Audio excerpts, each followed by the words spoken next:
Po përcjellim prej më shumë se 2 orësh procesin zgjedhor në Kosovë, ka nisur në orën 7 mëngjesit procesi i votimit për zgjedhjet komunale në Kosovë, një proces që deri tani për fat të mirë duket se po shkon paqësisht, pavarësisht incidenteve të shënuara në veri të Kosovës, ku qytetarët serb janë mbledhur herët në mëngjes përpara se listës serbska për të shkuar dhe për të votuar në mënyrë të organizuar. Ne kemi patur lidhje direkte nga Prishtina, nga Drenasi, nga Mitrovica e Veriut. Në këto momente do të kemë në një lidhje direkte nga Prishtina kolegen Afrodita Maliqi. Afrodita, mirëmëngjes.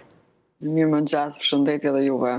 Një proces shumë i rëndësishëm për Kosovën, që ka marrë një vëmendje të jashtëzakonshme edhe në Shqipëri, ndaj po e përcjellim minut pas minuti këtë proces që vjen vetëm pak ditë pas zgjidhjes krizës së madhe që kishte kapluar politikën e Kosovës prej zgjedhjeve të 9 shkurtit.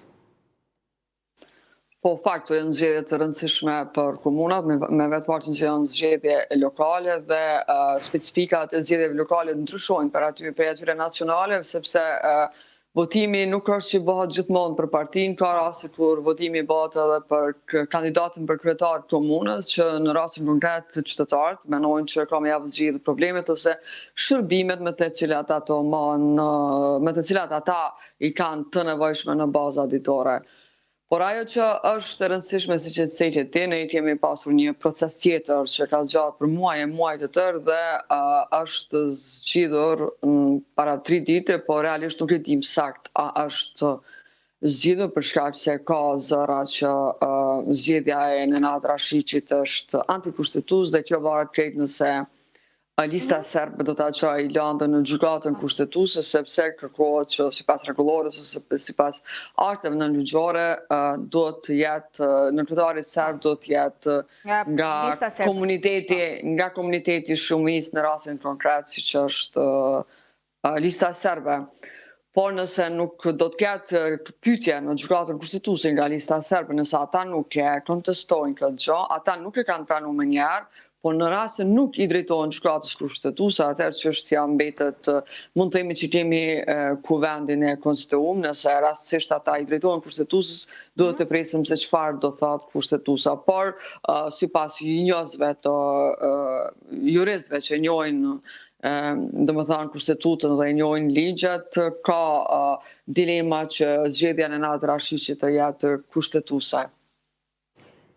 Dhe do doja që atmosferën e zgjedhjeve të ditës së sotme të na lidhin pak me atmosferën e mbrëmshme. Prishtina është elektrizuar mbrëmjen e djeshme, kanë festuar qytetarët e Kosovës deri orët e para të mëngjesit fitoren e jashtëzakonshme të kombëtares shqiptare në fushën e Serbisë, duke turpëruar në një farë mënyre edhe serbët, madje duke detyruar që trajneri i skuadrës i kombëtares serbisë të japë dorëheqjen.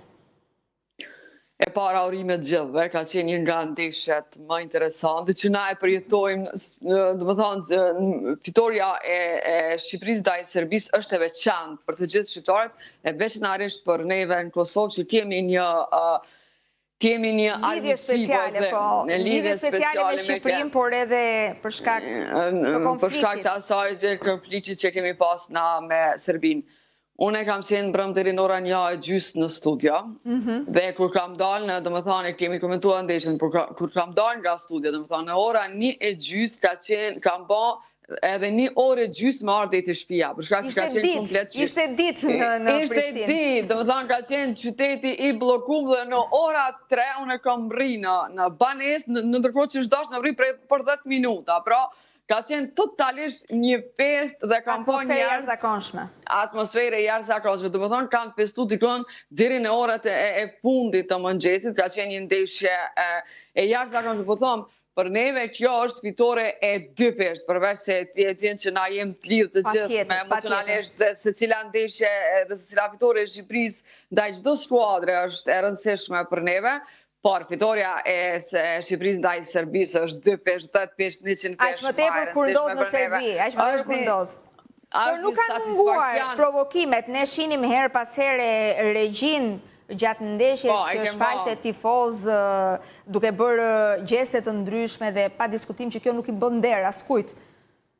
Jo, po kemi dëgjuar vazhdimisht Kosova-Serbi thirrje raciste, po mendoj që Federata e Shqipërisë duhet të reagojë, Federata jonë e Kosovës ka reaguar në brëmë njerë dhe duhet t'i drejtojnë UEFA-s për thirrjen raciste që ata i kanë pas, kur Serbia ka luajtur në Shqipëri para disa muajve, kur luajti, Shqipëria ka dhënë modelin më të mirë, domethënë ka zhvillu një farloj lobimi me kohë që kjo ndeshje të kaloj pa incidente, pavarësisht se ne, po them, kur është në pyetje Serbia, sidomos na shqiptarët e Kosovës jemi jashtëzakonisht emocional dhe na ka pa sentimenti patriotike dhe është vështirë me mbajt emocionet. E vërtet është. Mirë po, edhe ata kosovarë që kanë ardhur në ndeshjen e Shqipërisë kanë arrit me mbajt emocionet në kuptimin që mos me i shkaktu probleme Federatës Shqipërisë.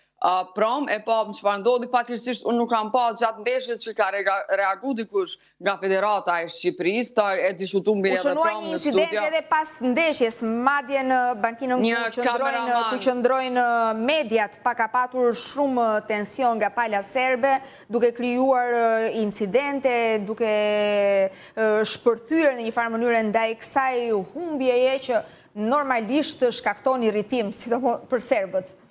Gja fjore ata, serbet nuk ndryshojnë, ka shi shqiptarve, kanë njëtin mentalitet, ndash është shtiri, ndash është i vjetër, qasje ndaj shqiptarve kanë njëtë, ata dojnë me mujtë shqiptarët gjdo kënd, por fatkeqësisht, ka, do më thonë, bi 20-30 vjetë që na i kemi mujtë edhe në luft, ashme i mujme edhe në futbol. Rei Manaj ka qënë stari, ylli i mbrëmjes së djeshme, duket se në një farë mënyrë shleu edhe atë borxhin që u kishte shqiptarëve ndaj një penalltie të humbur. Dëgjon, unë e jam madhruse e futbollit, edhe shoh shumë. Ndaj po të pyes. Edhe shoh shumë futboll. Në futboll ka humbje edhe fitore, edhe futbollistët më të mëdhaj, Ronaldo edhe Messi kanë humbur penallti në raste më specifike për skuadrat e tyre. Domethënë, në penaltia nuk është gjithë 100% e realizueshme sepse të kapin emocionet. Mu në atë kohë më zhdim të manaj. Dhe mbrëm ka qenë shumë interesant, bile e pash edhe një bisedë të Shako Hoxhës që kishte pas me një gazetar tonë në Prishtinë, kur i thotë që Mana e hupi penaltin në Tiranë, por do e realizoj golin e fitores në Serbi. Dhe ja doli, do më thonë, dhe na boni të gjithë të lumtur. Ndaj thash që ky proces i sotëm i votimit për zgjedhjet komunale vjen pas një mbrëmjeje dhe pas një nate elektrizuese. Dhe duket se qytetarët e Kosovës janë të relaksuar dhe të predispozuar për të kaluar një ditë të qetë sot. Zakonisht zgjedhjet ka një kulturë, pavarësisht çfarë do zgjedhje që mbahen, ka një kulturë qytetare, dalin, votojnë, e kryjnë obligimin e vetë qytetar, por nuk është që ndodhin ekseset të mëdha, ekseset vogla ose probleme teknike ndodhin çdo kohë, ka ndodhur edhe këtu e pash lexova lajmet dhe e pash që ka ndodhur disa procese teknike që mund të evitohen, po jo diçka që mundet me dëmtu procesin e votimit. Kosova edhe në vitet më njerë të pas luftës, kur ende s'ka pas nësa kulturë të mbajtjes së zgjedhjeve, nuk ka pas probleme. Ne shpresojmë që nuk do të ketë probleme në numërimin e votave me sistemin e Komisionit Qendror të Zgjedhjeve, siç ndodhi në zgjedhjet e nëntëshkurtit. Në zgjedhjet nacionale, pa i ke i qëllimshëm, nuk ke i pa qëllimshëm.